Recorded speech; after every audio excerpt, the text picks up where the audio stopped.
सर्वांना श्री स्वामी समर्थ। आज आपण बघणार आहे पालक पराठा। पालक मी स्वच्छ धुवून 1-2 पाण्यात उकळी आणून घेतलाय। त्यात थोडासा लसूण आणि मिरची घालून मिक्सरला फिरवून घेणार आहे। इथे मी 2-3 चमचे बेसन पीठ घेतले आणि गव्हाचं पीठ घेतले आणि पालक मिक्सरला फिरवून घेतले। दोन्ही पीठ एकत्र करून घेते आणि यात थोडेसे मसाले घालते।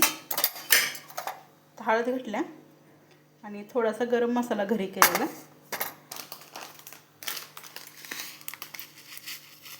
तीळ घालायचे आणि चवीनुसार मीठ घालायचं आणि बारीक करून घेतलेलं ह्यात सगळं घालून मळून घ्यायचं। लहान मुलं तर असं पालक खात नाहीत। पराठा खूप सुंदर लागतो किंवा ह्याच्या पुऱ्या केल्या तरीही चालतात। आता मळून घेते मी। छान असं पीठ मळून झाले आणि तिखट आणि लसूण मी बारीक करतानाच घातलं होतं। आता एक 10-15 मिनिटं झाकून ठेवूया आणि नंतर पराठे करू। मस्त असं पराठे मी लाटून घेते आणि मस्त असे मॅशरनं दाबून घ्यायचे। छान भाजले जातात। तुमच्याकडे तूप असलं तर तूपसुद्धा लावू शकता आपल्याला। आणि तर बघा मी साड्या आत्ता नवीन माल आणलेलं आहे, अगदी छान आहे, का क्वालिटी एक नंबर आहे। पुढे दाखवतेच तुम्हाला।